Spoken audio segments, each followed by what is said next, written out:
Барлықтарыңызға сәлем. Бұл видеода сіздермен бірге күріштен жасалатын оңай ерекше тағам түрімен бөлісемін. Дәмі де өте керемет болып шығады, міндетті түрде жасап көріңіздер.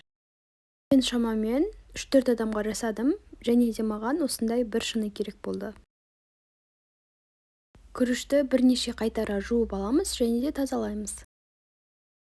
Жуылған күрішті қазанымызға саламыз, содан кейін одан 2 есе көп су қосамыз.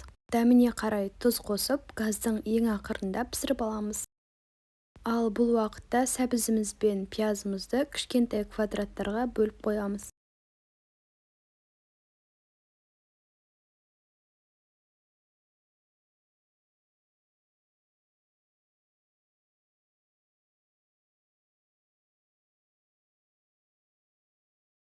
Табаға кішкене май құйып, екеуін жақсылап қуырып аламыз.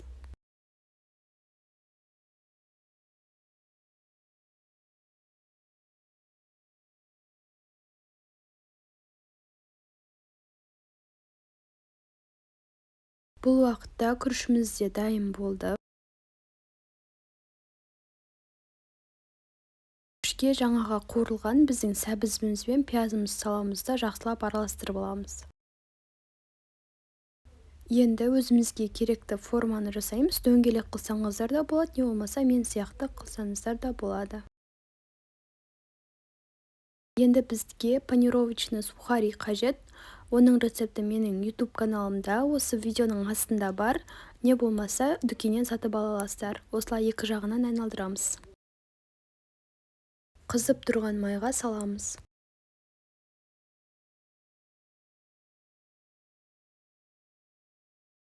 Жандары қызара бастағаннан кейін екінші жағына аударамыз. Сонымен күріштен жасалған тамағымыз дайын болып қалды, өте ерекше болып шықты.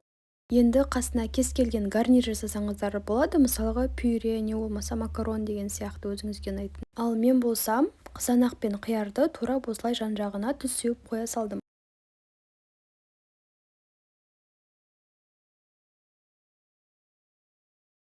Сонымен біздің ыстық тамағымыз дайын. Егер де видео ұнаса, менің парақшама жазылуды ұмытпаңыздар.